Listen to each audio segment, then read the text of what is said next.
अस्सलाम वालेकुम नाज़रीन, प्रोग्राम अॼु जी ॻाल्हि में मां जी मेज़बान सबीन मेमण। नाज़रीन, मुल्क के इन वक्त केतिरा ई मसला आॾो आहिनि, केतिरा ई चैलेंजिस आहिनि, पर सभ खां वॾो मसलो मुल्की सलामती जो आहे। मुल्की सलामती जे मसले खे हल करण जे हवाले सां इस्लामाबाद में आल पार्टीज़ कॉन्फ्रेंस थी, जंहिंजो सुठी ॻाल्हि इहा आहे त इन में सभई सियासी पार्टियूं गॾु हुयूं जेके इन ॻाल्हि ते मुतफ़िक़ थियूं आहिनि त दहशतगर्दी जेको हिन मुल्क खे नासूर वांगुरु चिंबड़ी वियो आहे मसलो, इन खे ख़तमु करण लाइ सभु पार्टियूं इन ते मुतफ़िक़ आहिनि त इन नासूर खे हाणे ख़तमु करणु घुरिजे ऐं मुल्क खे इन दहशतगर्दी जी बाहि मां कढणु घुरिजे।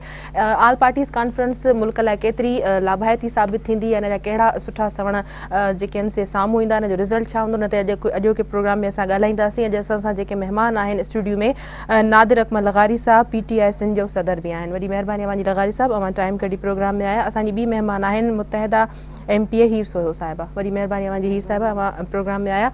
नादिर साहब, पहिरीं मां अवां खां पुछणु चाहींदमि त इहा तमामु सुठी ॻाल्हि आहे जो सियासी पार्टियूं इन ॻाल्हि ते मुतफ़िक़ थियूं आहिनि त दहशतगर्दी हिन मुल्क जो सभ खां वॾो मसलो बणिजी चुको आहे, इनखे ख़तमु करणु घुरिजे। तव्हां कीअं था ॾिसो अॼोकी आल पार्टीज़ कॉन्फ्रेंस जेका थी आहे इनखे?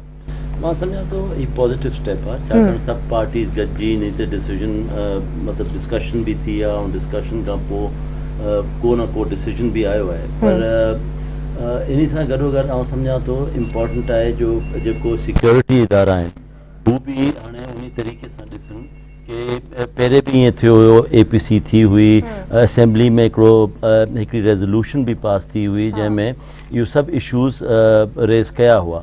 पर हाणे जॾहिं प्राइम मिनिस्टर जो इनिशिएटिव आहे ऐं सभु पार्टीज़ मुतफ़िक़ा तौर ते इहो ॻाल्हि कई आहे, मां सम्झां थो तालिबान जो बि को पैगाम आयो आहे, मां सम्झां थो उन जो बि आहे जो भई दे वेलकम इट। पर हाणे नेक्स्ट स्टेप इहो आहे, ॾिसणु घुरिजे छा थिए थो। तव्हां मतिलबु इन जी स्ट्रैटेजी छा हूंदी, डिस्कशन तव्हां उन सां निगोसिएशन जी स्ट्रैटेजी छा हूंदी, हू छा घुरंदा, तव्हांजी छा रिक्वायरमेंट आहे, ऐं मुल्क खे तव्हांखे टेररिज़म खां पाक करिणो आहे। इन जे बग़ैर असांजो मुल्क हाणे तबाही ते पहुची वियो आहे ऐं ईअं कमु कोन हलंदो। सो मां सम्झां थो तमामु ज़रूरी आहे। हीअ सभु तव्हां हिनखे कीअं थो ॾिसो, तव्हांजी पार्टी पारां कीअं थो ॾिठो वञे, छो त बदअमनी, दहशतगर्दी, भताखोरी हिन सॼे मुल्क जो मसइलो आहे, हर सूबे जो मसइलो आहे। त तव्हां सम्झो था त APC ते जिते सभई पार्टियूं मुतफ़िक़ थियूं आहिनि, वेठियूं आहिनि, इन एजेंडे ते गॾु थियूं आहिनि, इहो हिकिड़ो तमामु सुठो पॉज़िटिव शइ आहे। यकीनन को बि इशू जेके तमामु पॉलिटिकल पार्टीज़ आहिनि टू डिस्कस कनि थियूं, हिकिड़ो कोशाइन क़दम आहे। ऐं दहशतगर्दी हिन वक़्तु मां सम्झां थी पाकिस्तान जी हर पाकिस्तान अवाम जी प्रायोरिटी ते अगरि को मैटर आहे त हिन वक़्तु असां वटि त दहशतगर्दी जो आहे, चाहे उहो कहिड़े बि सूबे में हुजे या कहिड़े बि शहर में हुजे। त यकीनन अगरि उन ते सभई पार्टियूं मुतफ़िक़ थियूं आहिनि ऐं ॻाल्हि थी आहे त यकीन जेके तालिबान फैक्टर सां ॻाल्हियूं कयूं थियूं वञनि त उनखे ज़रूरु हुजणु खपे, टाइम फ्रेम हुजणु खपे। ईअं न थिए त सिर्फ़ु असां ॻाल्हियूं करियूं ऐं उहो धमाका कंदा रहनि, दहशतगर्दी हलंदी रही। उहो शइ टाइम फ्रेम, शराइत कहिड़ी बुनियाद ते, उहो ई अदा करण वारी ॻाल्हि त उहो ई पास जेको गवर्नमेंट में त शरीयत जो बिल आंदो वियो ऐं हुननि वरी पंहिंजी हिकिड़ी हुकूमत ठाहे वेही रहिया त हीअं थियणु खपे, हीअं उहे शयूं न थियणु खपनि। तव्हांजो हथु मथे हुजे, तव्हां पंहिंजी पावर जे हिसे सां गवर्नमेंट जो हिसो हुयो, ॻाल्हियूं करियो बिल्कुलु अचो त ज़ाहिर सी यकीनन हिन ते पूरे पाकिस्तान जी अवाम सफ़र करे पई, असांजी इकनॉमी तबाह थी रही आहे, असांजो मुल्क कहिड़ी तरफ़ वञे पियो, हुनजो अगरि को बि हल निकिरे थो जेको बहितर तरीक़े सां इज़त वारो हल निकिरे थो त करणु खपे, वेलकम कयूं था बिल्कुलु उन शयुनि खे। अच्छा लगारी साहब, असां वटि अक्सर ईअं थियो आहे त दहशतगर्दी जे ख़िलाफ़ त सभु पार्टियूं आहिनि, पर उनजी जेका पॉलिसी आहे उन ते सियासी पार्टियुनि खे तहफ़ुज़ात हूंदा आहिनि। ज़रूरी कोन्हे सभई सियासी पार्टियूं उन ते मुतफ़िक़ थी वञनि पॉलिसी ते, त उनखे उन ते जेको अमल दरामद थींदो, उन जो तरीक़ेकार हीअं हुअणु घुरिजे, हीअं हुअणु घुरिजे। इन हवाले सां अॼु इमरान ख़ान साहब जी बि मुलाक़ात थी आहे वज़ीर आज़म सां, चीफ ऑफ आर्मी स्टाफ सां, त छा इन ई हवाले सां हुयो? उन खां पोइ APC में जेको आहे सो PTI पारां शिरकत कई हुई। ॾिसो, सभ खां पहिरीं ॻाल्हि त इहो आहे, ही प्रेरोगेटिव बेसिकली आहे गवर्नमेंट जो, government of the day. So prime minister जो प्रेरोगेटिव आहे कीअं हलाइणो आहे सिक्योरिटी एजेंसी सां डिस्कशन खां पोइ। बाक़ी जेको पार्टीज़ ऑपोज़िशन में हूंदियूं आहिनि हू सलाह ॾेई सघनि थियूं, हू तव्हांखे एडवाइज़ करे सघनि थियूं, पर बेसिक जेको रिस्पॉन्सिबिलिटी गवर्नमेंट जी हूंदी आहे। ऐं मां सम्झां थो असां वटि को स्ट्रक्चर्ड तरीक़ो न आहे। तव्हां ॾिसो, टेररिज़म बेसिकली हिकु फिनोमिना आहे जंहिंखे तव्हां ऑर्डिनरी पुलिसिंग सां कोन ख़तमु करे सघो था। इन जे लाइ अमेरिका हुजे, को UK हुजे, किथे बि ॿाहिरि मुल्कनि में सेपरेट एजेंसियूं ठाहियूं हुयूं आहिनि। उन जो मां ॿुधां पियो चौधरी निसार साहब जो हुयो जो भई हिकिड़ी ॿी हिकिड़ो इन क़िस्म जो डिपार्टमेंट ठाहींदासूं। मां सम्झां थो तव्हांखे गवर्नमेंट खे हाणे इट्स हाई टाइम इन्फोर्स करणु घुरिजे। तव्हां उन खे अपॉर्चुनिटी ॾियो पिया तालिबान खे। इमरान ख़ान साहिब जी जेको पॉलिसी आहे उहो इहो ई आहे की हीअ जंग असांजी न आहे। पहिरीं ॻाल्हि आहे तव्हां या जंग तव्हांखे इन खे अडॉप्ट करणी आहे त पोइ फुल फ्लैज तरीक़े सां अडॉप्ट कयो, पहिरियों उन खे चांस ॾियो, एलिमिनेट कयो उन एलिमेंट खे। सभु पठाण जेको आहिनि उहे तालिबान न आहिनि ऐं सभु इंसान तालिबान न आहिनि। तव्हां त उन जेको हार्ड लाइनर्स आहिनि उन खे थोरो साइड ते करे ऐं पोइ तव्हां डिस्कशन ते आणियो। अगरि न अचनि त पोइ तव्हांखे फोर्स बि इस्तेमालु करणी पए त पोइ करणु घुरिजे। मां बि इन ॻाल्हि ते मां सम्झां थो बिल्कुलु मुतफ़िक़ आहियां। तव्हां गवर्नमेंट खे हिकिड़ो नवों इदारो ठाहे जंहिंमें ऑफिसर्स सुठा हुजनि, जंहिंमें साइंटिफिक बेसिस ते स्टडीज़ हुजनि। तव्हां टेररिज़म जो रूट कॉज छा आहे? हाणे असांजे मुल्क में जिहाद जो जेको एलिमेंट आहे उहो कीअं डेवलप थियो आहे? उहो इन तरीक़े सां थियो आहे जो भई अमेरिका हिकिड़ो मतिलबु नॉन मुस्लिम कंट्री अची अफ़गानिस्तान ते क़ाबिज़ थियो आहे, लिहाज़ा हर मुस्लमान ते जिहाद जाइज़ आहे। पाकिस्तान आर्मी जेको आहे अमेरिका जे लाइ विढ़े थो, सो उन जे ख़िलाफ़ बि कार्रवाई करणु जिहाद आहे। सो तव्हां इन ॻाल्हि खे एक्सक्लूड कयो। बाक़ी ॾिसो इकॉनमी जे लिहाज़ सां माण्हुनि जो रोज़गारु हूंदो त माण्हू इन ॻाल्हियुनि में न वेंदो, पर अगरि रोज़गार बि न आहे, महांगाई आहे, चोरी चकारी जेको हालात लॻा पिया आहिनि, इन हिसाब सां त हर माण्हू इहो कोशिशि करे थो भाउ ठीकु आहे गवर्नमेंट नथो ॾे, डेमोक्रेसी सां कुझु न मिलियो आहे, पोइ भले हलो तालिबान जी साइड वञी उतां कुझु वठी अचूं। सो इहो त ॻाल्हियूं तव्हांजियूं हलंदियूं। सो मां सम्झां थो इम्पॉर्टेंट आहे government should shoulder it's responsibility now. त तव्हां सम्झो था त जिन पार्टियुनि पारां जेके राय ॾिनी वई हूंदी, छो त इहा ॻाल्हि कई पई वई त दहशतगर्दी खे तेसिताईं नथो ख़तमु करे सघे जेसिताईं सभई सियासी पार्टियूं साथ न ॾियनि। मुल्क जी हर सियासी पार्टी खे इन लाइ साथ ॾियणो पवंदो। त तव्हां सम्झो पिया त अॼोकी जेका मुलाक़ात हुई उहा ख़ुशगवार हुई, त हीउ जेको बयानु साम्हूं आयो आहे उन ते सभु पार्टियूं मुतफ़िक़ थियूं आहिनि। ॾिसो मां फ्रैंकली स्पीकिंग मां तव्हांखे प्राइम मिनिस्टर खे इहो क्रेडिट ॾियणु चाहियां थो जो भई हू उन APC कॉल कई आहे। मां ऑपोज़िशन लीडर्स खे बि इहो क्रेडिट ॾियणु चाहियां था, बाशमूल असांजी पार्टी जो बि हू होल हार्टेडली उन वेलकम कयो आहे ऐं सभु हिकिड़े प्लेटफॉर्म ते गॾु थिया आहिनि। उन में सिक्योरिटी एजेंसीज़ जा बि आहिनि, आर्मी जा बि, ऐं सभु उन में गॾिजी हिकिड़ी सलाह कई वई आहे ऐं ओनरशिप डेवलप थी वई आहे। हाणे देयर इज़ ओनरशिप जो भई ठीकु आहे हीउ इशू आहे, इन खे कीअं डील कबो। So basically if you have to deal first stage में तव्हांखे निगोसिएशन करणी आहे, बिस्मिल्लाह कयो, निगोसिएशन करनि, हालात ठीकु थी वञनि, पाकिस्तान में अमन अचे, सभिनी जे लाइ बहितर आहे। पर अगरि ख़ुदा न ख़ास्ता इन में टाइम फ्रेम हिकिड़ो हुजणु घुरिजे।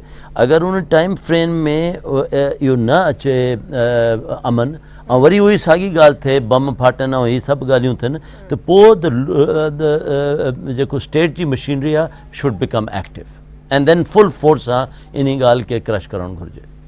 अच्छा हीर साहब, अॻु में बि अहिड़ियूं खोड़ सारियूं ऑल पार्टीज़ कॉन्फ्रेंस थी चुकियूं आहिनि, मुख़्तलिफ़ हुकूमतुनि में मुख़्तलिफ़ पार्टियुनि पारां घुराई वयूं, पर को नतीजा ख़ेज़ ॻाल्हि साम्हूं न अची सघी, या दहशतगर्दी या बदअमनी जी जेका लहर आहे उहा घटि न थी सघी।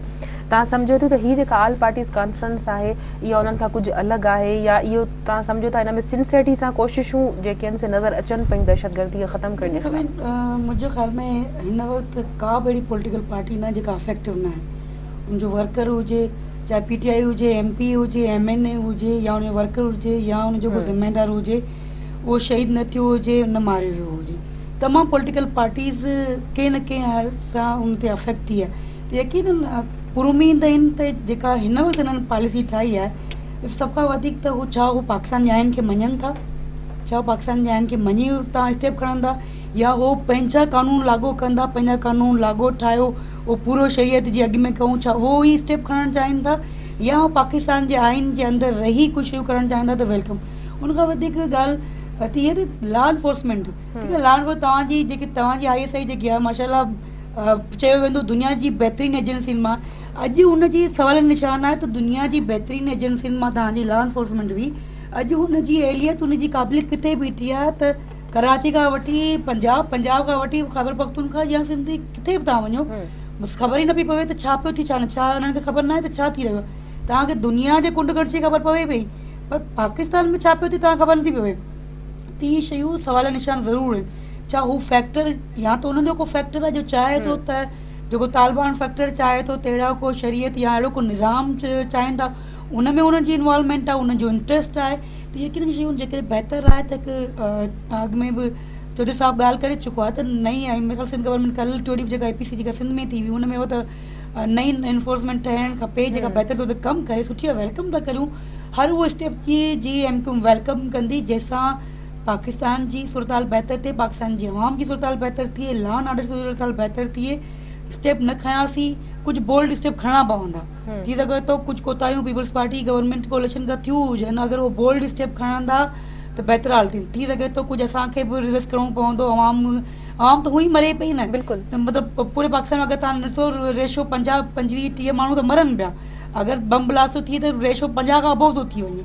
त कहिड़ो बोल्ड स्टेप खणणो पवंदो उन्हनि खे, हुकूमत खे, जेको वेही सुठे नमूने सां उन्हनि सां ॻाल्हाइणो पवंदो, मतिलबु वेही तव्हांखे बाक़ाइदा ॻाल्हाइणो पवंदो। अच्छा, बोल्ड स्टेप जे हवाले सां जॾहिं बोल्ड स्टेप खणण जूं ॻाल्हियूं थियनि थियूं ऐं दहशतगर्दी खे ख़तमु करण जूं ॻाल्हियूं थियनि थियूं, जॾहिं स्टेप्स खॼनि था त मुख़्तलिफ़ सियासी पार्टियूं वरी हिक ॿिए ते बहितान भणनि थियूं, रड़ियूं बि कनि थियूं त इहो जेको आहे सो स्टेप्स असांजे ख़िलाफ़ु आहिनि, असांजी पार्टी जे ख़िलाफ़ु आहिनि। जॾहिं त इहा ॻाल्हि साबित थी चुकी आहे, सुप्रीम कोर्ट में इहे बयान ऑन रिकॉर्ड आहिनि त हर सियासी पार्टियुनि में जेके आहिनि से हथियारबंद विंग्स आहिनि। दहशतगर्दी ईअं नथो चई सघिजे त सिर्फ़ु तालिबानी जेके आहिनि से मुलविस आहिनि। जेको कराची में थियो त हुन में मुख़्तलिफ़ ग्रुप आहिनि, सियासी पार्टियुनि जा ग्रुप आहिनि, नंढियूं नंढियूं तंज़ीमूं ठही वियूं आहिनि जेके आहिनि से इन तरह जूं कार्रवायूं कनि थियूं। ॾिसो सभिनि, पुलिस हुजे, रेंजर हुजे या पुलिस खे या लॉ एनफोर्समेंट ख़बर कोन्हे त मोबाइल जे थ्रू हर इंफॉर्मेशन हर डिटेल ख़बर हूंदी आहे त कहिड़ो क्रिमिनल किथे रहे थो, छा उन प्रूव आहिनि, शयूं आहिनि त उनखे कोर्ट में पेश कनि कि तव्हांजो कॉन्स्टिट्यूशन जो आर्टिकल 10 सब आर्टिकल 2 चवे थो त बाबा 24 आवर्स जे अंदरि तव्हांखे तव्हां गिरफ़्तार करियो था, उन तव्हांखे मैजिस्ट्रेट जे साम्हूं पेश करियो। उनखे को क्रिमिनल आहे, चाहे उहो MQ में हुजे, कंहिं पॉलिटिकल पार्टी में हुजे, उनखे गिरफ़्तार करियो, उनखे पेश करियो, जुडिशरी जो कमु आहे सज़ा ॾियणु तव्हां प्रूफ सां। बाक़ी तव्हां अगरि कंहिंखे जेको बेॾोही खे पकड़ींदा त यकीन कराए थींदी। क्रिमिनल माण्हू आहे उनखे बिल्कुलु पकड़ियो, उन में केरु बि हुजे उन्हनि खे असां वेलकम कयो आहे। जेके पॉलिटिकल पार्टियूं वेलकम कनि थियूं, शहर जो अमन अमान, हर पार्टी जो प्रायोरिटी आहे शहर अमन अमान हूंदो, शहर हूंदा त पोइ सियासत थींदी न, जेकर शहर न हूंदो, अवाम न हूंदी, सियासत कहिड़ी बेसी थींदी। पर लगाए सां तव्हां सम्झो पिया त सियासत ई वेड़ ते थिए पई, वेड़ कराए सियासत थिए पई, तव्हां ईअं नथा सम्झो?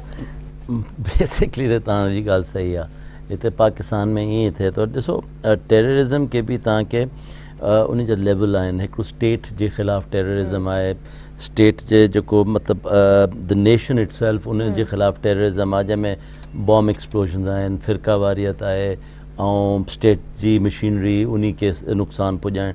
हाणे हू त आहे हिकिड़ो इंटरनेशनल फिनोमिना, उन खे डील कीअं करिणो आहे, उन खे तव्हांखे साइंटिफिक मीन्स ॻोल्हे तव्हांखे विद कंप्लीट जंहिंखे चऊं ओनरशिप डेवलप करे तव्हांखे उन सां डील करिणो आहे। हिकिड़ो आहे क्रिमिनल एक्टिविटीज़, जेको कराची शहर में टेररिज़म सां गॾोगॾु क्रिमिनल एक्टिविटीज़ बि आहिनि। हिते छा आहे जो लैंड माफिया, पुलिस में तव्हांजा जेको पॉलिटिकल ग्राउंड्स ते भर्ती थिया आहिनि, ऐं हर पार्टी में हिते आर्म्ड विंग्स आहिनि, टफ वॉर आहे। सो इन खे डील करण जे लाइ तव्हांखे हिकिड़ी ॿी स्ट्रैटजी खपे।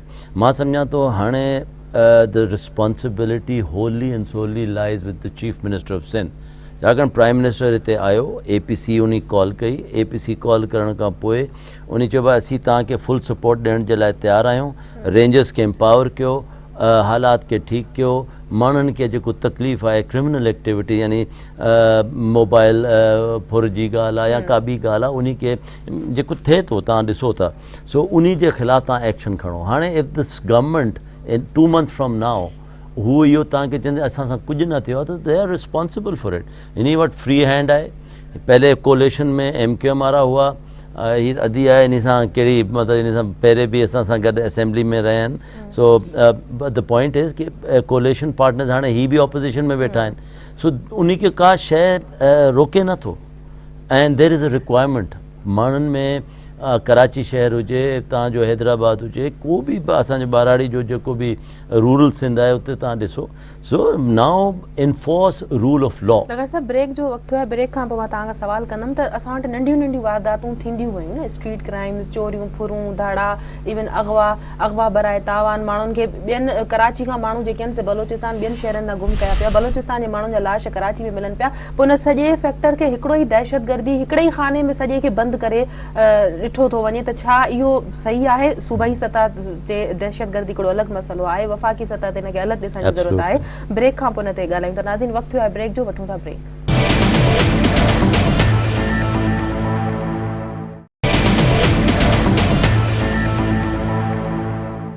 वेलकम बैक नाज़रीन।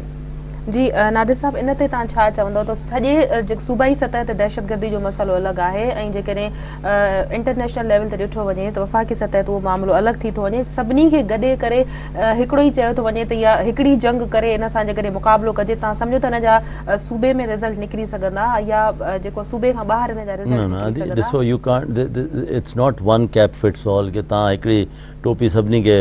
ॾिसो, द सिचुएशन इज़ तव्हांजी जेको टेररिज़म जी जेके तव्हां बि जेको ॻाल्हि कयो पिया, terrorism it self is a phenomena जेको तव्हांखे उन लेवल ते डील करिणो आहे। क्राइम खे तव्हांखे ॿिए नमूने सां डील करिणो आहे ऐं मिस गवर्नेंस जेको थिए थी उन खे ॿिए नमूने सां डील करिणो आहे। ॾिसो, बिकॉज ऑफ मिस गवर्नेंस या तव्हांजी जेको गवर्नेंस सिस्टम अवेलेबल न आहे, तव्हांजा इंस्टीट्यूशन्स जेको आहिनि हू फाल न आहिनि, उन जो जेको वजह आहे उन सां जेको क्राइम वधे थो उन जी ॿी सिचुएशन आहे। तव्हांखे हिकिड़ो इन में सोच विझी तव्हांखे तरीक़े सां डील करिणो आहे। इंटरनेशनल या टेररिज़म जेको स्टेट जे ख़िलाफ़ु थिए थी उन जी पॉलिसी हाणे मथे जेको APC अॼु थी आहे उते हू डिफाइन थींदी जो भई तव्हांखे कीअं कंट्रोल करिणो, उन में इंटेलिजेंस खे कीअं तव्हांखे यूज़ करिणो आहे, मिलिट्री ISI IB जेको बि यूनिट्स आहिनि उन खे कीअं इस्तेमालु करिणो आहे, हिकिड़ो नओं इदारो ठाहिनि जंहिंजे थ्रू हू कंट्रोल करनि, जेको कंहिंजे बि अंडर में न हुजे, उहो इन्फ्लुएंस सां पाक हुजे, हू वञी एक्शन जेको वठिणो आहे उहो वठे। इन सां गॾोगॾु जेको हिते लोकल लेवल या प्रोविंशियल लेवल ते आहे उन जा बि असर आहिनि, उहो बि हिते थिए थी। दहशतगर्दी सिर्फ़ु इस्लामाबाद में नथो थिए, दहशतगर्दी हर जॻह ते थिए थी, उन खे त तव्हां उन प्रोग्राम जे तहत कंट्रोल करण जी पोजीशन में हूंदा।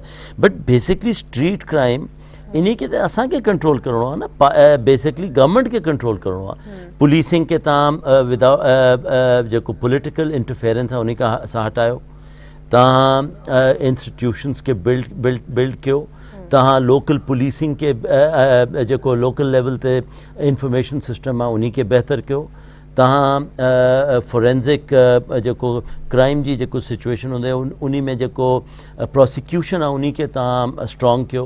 अॼुकल्ह छा आहे, तव्हां कंहिंखे रेड हैंडेड बि पकड़े वठो पर उहो प्रोसिक्यूशन एतिरी वीक हूंदी आहे, उन खे जज खे उन खे ही has no choice but to leave them.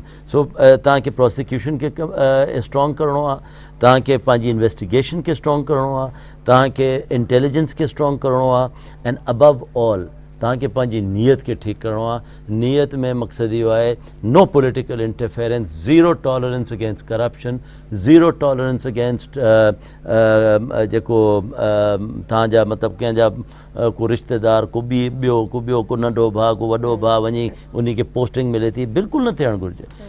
IG should be responsible, IG खे चयो वञे भई you have 4 months, improve the situation and you are responsible. ऐं उन खे टास्क मतिलबु अगरि नथो प्रूव करे you have to take action against सम्झो था हीअ सभु हाणे प्रूव करे ॾेखारींदी पुलिस रेंजर्स या जिन ते या ज़िम्मेदारी इदारनि ते विधी वई आहे, छो त उन्हनि इदारनि इहो ॻाल्हि चई सुप्रीम कोर्ट में त असां जॾहिं गिरफ़्तारियूं कयूं था त असां ते सियासी दबाव विधो थो वञे, मतिलबु हुननि पंहिंजो कमु न करण जो जेको जवाज़ ॿुधायो उहो इहो ई ॿुधायो त असां ते दबाव आहे, इन करे असां कमु नथा करे सघूं। तव्हां सम्झो था त हाणे सिंध हुकूमत हर सियासी दबाव खां हटी करे जेको आहे सो कमु वठंदी इन्हनि खां? उम्मीद आहे, पुरुमीद आहियूं त यकीनन मेरिट ते फ़ैसिला थियनि। ख़बर अथव जेका पहिरीं था क्वेश्चन की डायनामिक अगरि ॾिसूं त हर शहर जो हर ज़िले जी अलॻि अलॻि क्राइम आहे, हर शइ जो अलॻि अलॻि सिचुएशन आहे। तव्हां जॾहिं मेरिट ते फ़ैसिला न कंदा, मेरिट ते माण्हू न ईंदा, छो त हीअ गवर्नमेंट हुजे या गुज़िरियल गवर्नमेंट हुजे, ठीकु आहे 2-4 माण्हू सिफ़ारिश ते अची सघनि था, पर 80% तव्हां बहितर तौर ते कमु करियो। 40 हिन वक़्तु तव्हां 44 बिलियन तव्हां जेको 44 अरब बजट रखो पिया लॉ एंड ऑर्डर ते, गुज़िरियल खां वठी तव्हां 25 पोइ 27 पोइ 32 बजट 32 बिलियन ताईं खणी ईंदा। सूरत हाल तव्हां ॾिसो, तव्हां वटि मोबाइल्स जी कंडीशन तव्हां ॾिसो, उन्हनि खे तव्हां कहिड़ा हथियार मिलियल, इवन IG वञी सुप्रीम कोर्ट में इहो ॾे त असां वटि जेके हथकड़ियूं आहिनि उहे पुराणियूं थी वियूं आहिनि, जेको आहे न पाथेदार जेको आहे हथकड़ियूं छुड़ाए वञे थो। त अहिड़ा इशूज़ जेके आहिनि उन्हनि जे लाइ त तव्हांखे ख़ुदि करणी पवंदी, अकाउंटेबिलिटी करणी पवंदी, चाहे वो चीफ मिनिस्टर थो करे, चीफ एग्जीक्यूटिव थो करे, उन में मिनिस्टर थो करे, केरु थो करे। इन सां गॾोगॾु जेके मेरिट ते ऑफिसर्स, चाहे इहे असां सिर्फ़ु कोन चई सघूं त सिर्फ़ु हुक्मराननि जो कमु आहे या सियासी, उन सां गॾोगॾु उन ब्यूरोक्रेसी जेको इन्वॉल्व थिए उहो उनखे पंहिंजो इनपुट ॾियणो पवंदो। सिर्फ़ु इहो चई छॾणु त बाबा असांखे सियासी तौर ते प्रेशर थो विझो वञे, इन करे माण्हू छॾूं था, त छा 100% सियासी वर्कर्स इन्वॉल्व हूंदा आहिनि क्रिमिनल में, जेके बत्ताखोर आहिनि, लैंड माफिया आहे, दहशतगर्द आहिनि, सॼी पूरी सिंध में या पूरे पाक सिंध में या पूरे कराची ॻाल्हि तव्हांजे कराची त सिर्फ़ु कराची में छा वर्कर ई को सियासी पार्टी इन्वॉल्व आहे, ॿिया सभु फ़रिश्ता वेठल आहिनि जेके न उनमें क्रिमिनल माण्हू बि आहिनि, उन्हनि में ॿिया सियासी पार्टियुनि जा नाला आहिनि, सियासी को पार्टी हिकिड़ी- ॾिसो इहो कोन या त सियासी पार्टी मक़सदु आहे इहो कोन्हे पीपल्स पार्टी MQM या NP त ॿिया बि त क्रिमिनल एक्टिविटी माण्हू उन्हनि खे केॾो छॾियो वञे। तव्हांजी रिज़ल्ट 0 पई अचे अगरि तव्हां कंहिं क्रिमिनल माण्हू खे पकड़ियो आहे प्रोसिक्यूशन जे थ्रू उनखे सज़ा जेकी आहे मां नथी सम्झां त 10% बि मिली हूंदी, पोइ हुन में केरु माण्हू ॾिसो जेके प्रूफ सां गॾु तव्हां कंहिंखे पकड़ियो था उहो अगरि प्रोसिक्यूशन में वञे थो त पोइ कहिड़ी सियासी पार्टी हुनखे छा कंदी जेके तव्हां प्रूफ सां गॾु कंहिंखे पकड़ियो था, प्रूफ सां गॾु शयूं अचनि थियूं त पोइ तव्हांखे सियासी पार्टी छा थी करे सघे। सियासी पार्टी कीअं चवंदी जेके तव्हां प्रूफ सां गॾु कंहिं माण्हू खे पकड़ियो त सियासी पार्टी कहिड़ो शयूं त इन करे सिर्फ़ु ॿियनि ते शयूं विझण खां बहितर आहे त उन्हनि खे पंहिंजी शयुनि खे बहितर करणो पवंदो, उन्हनि खे लॉ एनफोर्समेंट खे हिकिड़ी सरपरस्ती हासिल रही आहे न, मुजरिम जेके आहिनि से गिरफ़्तार न थिया, हिकिड़ो आम माण्हू आहे जेकॾहिं उहो पुलिस जे इशारे ते नथो बीहे त हुनखे गोलियूं हणी मारियो थो वञे, हुनखे केरु कुझु नथो करे सघे, या जेकॾहिं पुलिस खे पकड़णु चाहे थी त हुन ते अहिड़ा कलम लॻंदा त हुनजी ज़मानत बि नथी थिए, ऐं जेकॾहिं केस नथा हया वञनि या अहिड़ा ॾोहारियुनि ते केस हया था वञनि त आराम सां ज़मानत बि कराए था उहे त ॻाल्हि आहे न जेकॾहिं मां तव्हां पुलिस जे मन पसंदि पुलिस जेके चाहे केस हणी छॾे 302 जो केस हणी छॾे, पुलिस जेके चाहे हुनखे बि क्लास केस करे मोकिले छॾे। मक़सदु इहो आहे त किथे न किथे त तव्हां मतिलबु असां मुआशिरो सभई मिलियल आहियूं, हुन में नो डाउट त इहो कोन चई सघूं त सिर्फ़ु पॉलिटिकल पार्टी तमामु हुन में पुलिस जो मां सम्झां वॾो हथु आहे, रेंजर्स जी कारकर्दगी सवाल निशान आहे। 15 सालनि खां 20 सालनि खां वेही असां अरबे रुपया ख़र्च कयूं त उनजी कारकर्दगी किथे थी नज़र अचे त सिर्फ़ु जॾहिं माण्हू 25, 30, 50 माण्हू मरनि था पोइ रेंजर्स एक्टिविटी थिए त जॾहिं उहो हिते आहे त उनजो बि त कमु आहे त जेके तव्हां शयुनि खे एक्टिव करे जेके तव्हांजो कमु आहे बहितर थो ॾिसो मीडिया में थो अचे त बाबा हिकिड़ो सियासी कारकुन जेको पकड़ियो वियो आहे, भई जेके तव्हां प्रूफ सां गॾु पकड़ियो त नालो ॾियो हुनजो, एतिरे मतिलबु छो कहिड़ो डबो आहे सभिनी पार्टियुनि में हर जॻह को पार्टी अहिड़ो क्रिमिनल माण्हू आहे त यकीन क्रिमिनल माण्हुनि खे पार्टी ऑन कोन कंदी, अगरि कंहिं बि एक्टिविटी में को बि पार्टी जो क्रिमिनल माण्हू आहे हुनखे पार्टी ऑन कोन कंदी। तव्हां हुनजे केस खणो, तव्हां जुडिशरी जे थ्रू तव्हां हुनखे केस अचे वेलकम कंदा शयुनि खे, बाक़ी हाणे सिर्फ़ु इल्ज़ाम भाई इल्ज़ाम शयूं थींदियूं त सूरत हाल बहितर न थींदी, सूरत हाल वक़्त सां गॾोगॾु शयूं हुन में हाणे तव्हां पहिरीं तव्हां सिर्फ़ु सियासी पार्टी ईंदी, हाणे तालिबान फैक्टर तव्हां वटि आहे, तव्हां मुख़्तलिफ़ क्रिमिनल हाणे हिकिड़ो माण्हू आहे इस्तेमालु थो करे चोरी करे को मोबाइल चोरी करे कंहिंजो नालो वठे न ख़बर आहे त हींअर MQ नालो वठिणो आहे, NP वठिणो आहे, पीपल्स पार्टी जो वठिणो वठी तव्हां पंहिंजो कमु इस्तेमालु कयो, जो न्यूट्रल माण्हू कमु करे पियो जेके शयूं कनि पियो जेके जिन में आहे, चाहे पीपल्स पार्टी में हुजे चाहे उहो NP जो हुजे चाहे MQ प्रूफ सां गॾु तव्हां गिरफ़्तार करियो, हुनखे तव्हां गिरफ़्तार करे ॿुधायो चालान करायो हुनखे अवाम जे साम्हूं बिल्कुलु पेश कयो वञे, बिल्कुलु चादर विझी जो था विझी वञो त अवाम सां पेश कयो त कहिड़ा माण्हू केरु आहिनि छा आहे। अच्छा लगाई साहब, ऑपरेशन जे हवाले सां को टाइम फ्रेम न ॿुधायो वियो आहे त तव्हां सम्झो था त को फिक्स टाइम हुअणु घुरिजे या मुस्तक़िल बुनियादनि ते हिन ऑपरेशन खे जारी रखियो वेंदो या रिज़ल्ट नतीजा मिलण ताईं ऑपरेशन कंटिन्यू? मां सम्झां थो रिज़ल्ट जेसि ताईं तव्हांखे न मिले पर तव्हांखे बेसिकली ऑब्जेक्टिव सेट करणा आहिनि, तव्हांखे हू लाइन ड्रॉ करणी आहे केसि ताईं तव्हां उनखे टाइम ॾींदा वे जो तव्हां निगोसिएशन खे तरजीह ॾींदा। फ़र्ज़ु कयो उन में तव्हां टाइम फ्रेम जे मुताबिक़ उन खे असेस कयो जो भई हेसि ताईं असीं निगोसिएशन खे टाइम ॾियूं था, now if they cross that line तव्हां निगोसिएशन नथा करनि टाल मटोल आहे त पोइ तव्हांखे एक्शन खणणो आहे, पोइ एक्शन जेको आहे दैट शुड कंटिन्यू दैन। मां तव्हांखे हिकिड़ी ॻाल्हि ॿुधायां, ॾिसो मुल्क में तव्हां हाणे ॾिसो अमेरिका में 9/11 जो किसो थियो जेको ई टेररिज़म थिए, उन पंहिंजी स्टेट मशीनरी खे इस्तेमालु करे हिकिड़ो नवो सिस्टम ठाहे इमिग्रेशन खे टाइट करे उन ईज़ ड्रॉपिंग करनि था, माण्हुनि जी ईमेल्स चेक करनि था, हू हर लिहाज़ सां तयारु वेठा आहिनि की पंहिंजी पब्लिक या पंहिंजी आवाम खे टेररिज़म खां हू साइड ते रखनि।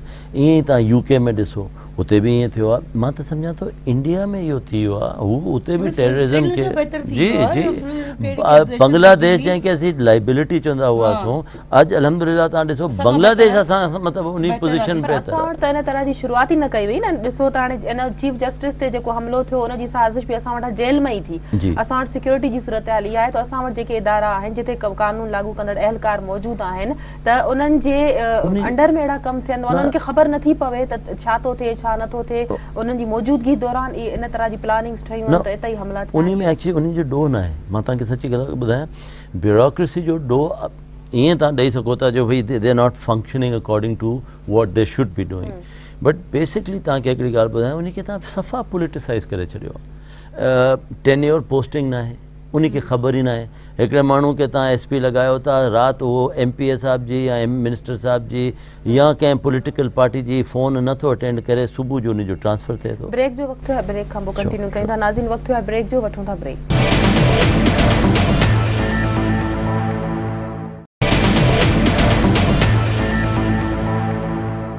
वेलकम बैक नाज़रीन। अच्छा हीर साहिबा, जेकॾहिं ॻाल्हियुनि ते राज़ी थियूं आहिनि सभु पार्टियूं, त मुज़ाकरात कया वञनि, त तव्हां सम्झो था त केतिरा ई तालिबान जा केतिरा ई ग्रुप आहिनि, कहिड़े ग्रुप सां ॻाल्हियूं कयूं वेंदियूं? छा वाकई सभई इन ॻाल्हि ते मुतफ़िक़ थी वेंदा त मुज़ाकरात थियणु घुरिजनि, ऐं कहिड़े बेस ते मुज़ाकरात थींदा? तो वो तो यकीनन नेशनल पॉलिसी ठाहींदा त कंहिंसां ॻाल्हियूं करणियूं आहिनि। यकीनन ॻाल्हियूं उहो कंदो जेको तव्हांजे पाकिस्तान जे आइन खे मञंदो, पाकिस्तान जी सॉवरेनिटी खे मञंदो, हुन सां ॻाल्हियूं थींदियूं। पर तव्हांखे मां सम्झां थी त जंहिंसां ॻाल्हियूं करणियूं आहिनि हुन सां वही ॻाल्हायो, बराबरी जी बुनियाद ते ॻाल्हायो, हुनखे हेठि थी कोन तव्हां ॻाल्हाइणो आहे। तव्हांजे साम्हूं आहे त श्रीलंका जी तव्हांजे साम्हूं आहे त 15-20 साल उते जेको तमिलनाडु जेका कंडीशन हुई श्रीलंका जी तमामु घणी, पर जॾहिं उते जे 2 हुकूमतूं हली वेठी, हुकूमत जॾहिं तव्हांजी विल थी, तव्हां हिकिड़ो बोल्ड स्टेप खयो त बाबा असांखे पंहिंजे मुल्क खे बचाइणो आहे, तव्हां विल थी आहे त तव्हां उहो उन शयुनि खे ॾिठो आहे जी तव्हांजे साम्हूं आहे त हिकु बहितर सूरत हाल में आहे। तव्हांजे हुकुमरान खे विल ॾियणी पवंदी, बोल्ड स्टेप खणणा पवंदा, विल हूंदी त तव्हां कमु कंदो। छो त चीफ एग्ज़ीक्यूटिव जा पावर्स आहिनि, जेकॾहिं हू चाहींदो, चाहे उहो प्राइम मिनिस्टर हुजे या CM हुजे, हो चाहींदा त सूरत हाल बहितर थींदी। अगरि न आए बाए शइ थी त सूरत हाल वधीक ख़राबु थींदी आहे। हिन वक़्तु तव्हां तालिबान फैक्टर सां ॻाल्हायो पिया, सुभाणे शायदि इहो ऑप्शन तव्हांजो ख़तमु थी वेंदो ऐं उहो वधीक सूरत हाल ख़राबु थींदी। छो त हिन वक़्तु मां सम्झां थी शायदि ॻाल्हियुनि जे करे सूरत हाल थोरी पाकिस्तान में बहितर ॾिठी वई आहे, त जेको ख़ुदकुश हमला आहे उहे शयूं घटि थियूं आहिनि, शायदि इन करे त बहितर आहे त अगरि टियों ऑप्शन तव्हां वटि अचो, जॾहिं सुपर पावर मुल्क अमेरिका ॻाल्हियुनि लाइ तयारु आहे, उहो ॻाल्हियूं करे थो, त पोइ यकीन असां हिकिड़ो नंढिड़ो मुल्क आहियूं, कमज़ोर मुल्क आहियूं, नो डाउट हुन में ॻाल्हाइण में, पर बराबरी जी बुनियाद ते ॻाल्हायो, हुनखे पंहिंजे आइन जे अंदरि रही ॻाल्हियूं करणु खपनि। जेके मञंदा ग्रुप हुनखे वेलकम कयो, जेके नथा मञनि त यकीनन तव्हां पॉलिटिकल पार्टी ॻाल्हि खे मञनि, नथा मञनि त तव्हां हुन ख़िलाफ़ कार्रवाई करियो ऐं भरपूर एक्शन खणो हूंदो।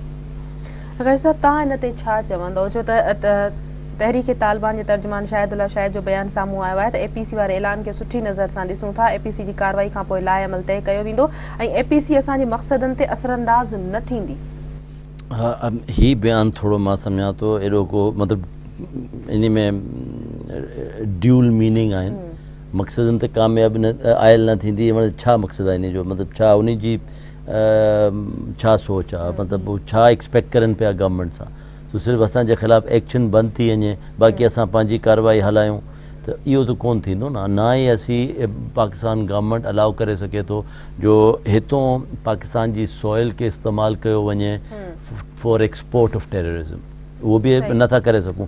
सो मां सम्झां थो, ॾिसो हिकिड़ी ॻाल्हि आउं तव्हांखे ॿुधाइणु चाहियां थो, स्पेशली विदिन पाकिस्तान असांजी माशाअल्लाह जेको सिक्योरिटी एजेंसीज़ आहिनि and you know the army and जेको इंफ्रास्ट्रक्चर आहे उहो सॉलिड ग्राउंड्स ते बीठो आहे। अगरि दे एंड इफ पॉलिटिकल विल उन सां गॾु हुजे, सो मां सम्झां थो स्टेट जे ख़िलाफ़ु को बि ईअं नथो विड़ी सघे। अफ़गानिस्तान जी सिचुएशन ॿी आहे। अफ़गानिस्तान जी सिचुएशन में अमेरिका उते इहो कंसिडर कयो पियो वञे जो अमेरिका अची उन ते क़ाबिज़ थियो आहे। सो उते जंग थी वई आहे इस्लाम वर्सिस नॉन इस्लाम। सो उते पोज़ीशन बि आहे। ऐं तव्हांखे हिकिड़ी ॻाल्हि मां ॿुधायां, तालिबान जेको अफ़गानिस्तान में आहिनि हू पंहिंजे जेको सिविलियंस आहिनि या पंहिंजे मुल्क जे ख़िलाफ़ु टेररिज़म नथा करनि, हू फोर्सिस जे ख़िलाफ़ु करनि पिया। हिते त असीं कंहिंखे बि नथा छॾियूं न, मस्जिद खे नथा छॾियूं, हॉस्पिटल खे नथा छॾियूं, आवाम जिथे बीठी आहे उते वञी बम फाड़ियूं था। सो ही त हिते जी जी सो ऐं हिते मुल्क बि इन्वॉल्व आहिनि, इंडिया जी बि इन्वॉल्वमेंट हूंदी, घणो 100% इंडिया जी इन्वॉल्वमेंट हूंदी। सो मां सम्झां थो तालिबान खे बि सोचणु घुरिजे, इट्स हाई टाइम पाकिस्तान जे लाइ सोचणु घुरिजे, पाकिस्तान खे कमज़ोर करे कंहिंजे बि मतिलबु इहो फ़ाइदे में न आहे, हीअ असां सभिनी जे लाइ नुक़सानदेह आहे। त सभिनी खे सोचणु घुरिजे, पाकिस्तान खे असांखे कोशिशि करणु घुरिजे जो हीअ पाकिस्तान इन क़िस्म जी जॻह हुजे जिते ख़ुशहाली हुजे। अॼु छा पोज़ीशन आहे, मां पंहिंजे मतिलबु मुंहिंजे घर जी तव्हां पोज़ीशन ॾिसो, ॾेरकी में तव्हां वञी ॾिसो, हिकिड़ो एलिमेंट तव्हांखे मां ॿुधायां जेको प्रमोट करे थो क्रिमिनल एक्टिविटी खे। तव्हां लोकल माण्हुनि खे एम्पावर कयो, डेवल्यूशन ऑफ पावर हुजे, लोकल गवर्नमेंट जो इलेक्शन करायो, उन जो सिस्टम सही हुजे, उन सिस्टम जे तहत तव्हां माण्हुनि खे एम्पावर कंदा वे, माण्हू पंहिंजे डिसीजन पाण वरिता त उन में जो एक्साइटमेंट लेवल ॿी हूंदी। पर हाणे तव्हां उन खे बिल्कुलु स्टेट ऐं स्टेट जे रिसोर्सिस खां एक्सक्लूड करे छॾियो आहे। सो न त तव्हां इहो ॾिसो, लोकल जेको पॉपुलेशन हूंदी आहे हू तव्हांजे लाइ इंटेलिजेंस जो कमु करे थी। तव्हांजे मतिलबु को नेबर में का ग़लति एलिमेंट अचे थो, तव्हां पाण पुलिस खे फ़ोन कंदा, बाबा हिते अची ॾिसो को मसइलो आहे, असांखे शक थिए थो। पर अॼु पाकिस्तान में छा आहे जो को सोचण जे लाइ तयारु न आहे, जो पाकिस्तानी तंग थी पिया आहिनि, जो हाणे मतिलबु हिते कुझु बि न थियणो आहे, हिते सिर्फ़ु ख़राबी आहे। सो मां इहो ई हिन में ॿियो फैक्टर हिकिड़ो थियो आहे त हिकिड़ो बींग पाकिस्तानी असांजी बि इंट्रस्ट इन्वॉल्वमेंट तमामु घटि थी वई आहे।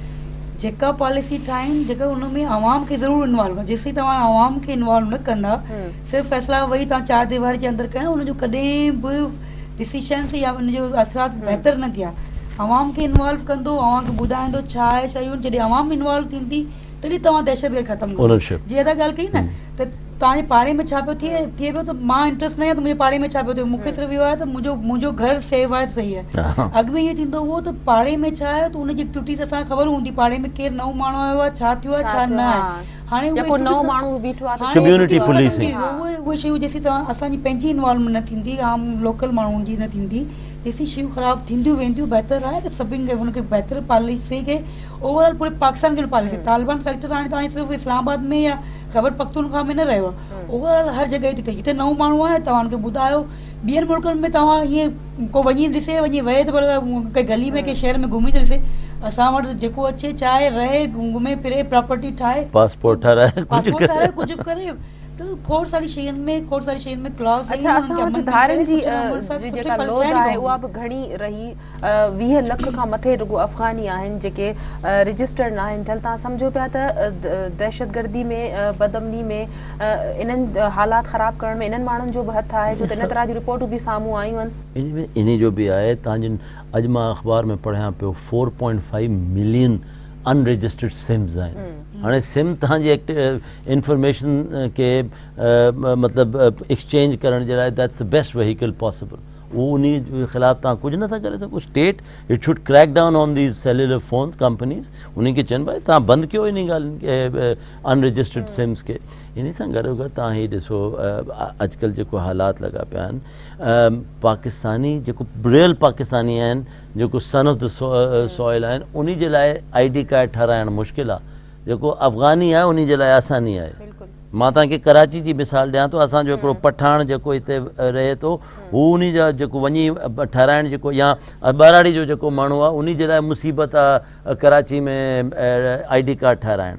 अफ़गानी जे लाइ आसानी आहे। सिंधी जेको उतां अचे थो असांजो ॻोठनि मां, उन जे लाइ एॾी मुश्किल आहे जो उहो ठाराए नथा सघे, छाकाणि उन खे कंहिं न कंहिं उन ॻाल्हि ते उन जो रद्द करे छॾनि था ID कार्ड जी application. So all these factors are playing up now. वरी महिरबानी अवां ॿिन्ही महिमाननि जी और प्रोग्राम में आया। नाज़रीन, सुभाणे ताईं ॾींदा इजाज़त। अल्लाह वाहिद।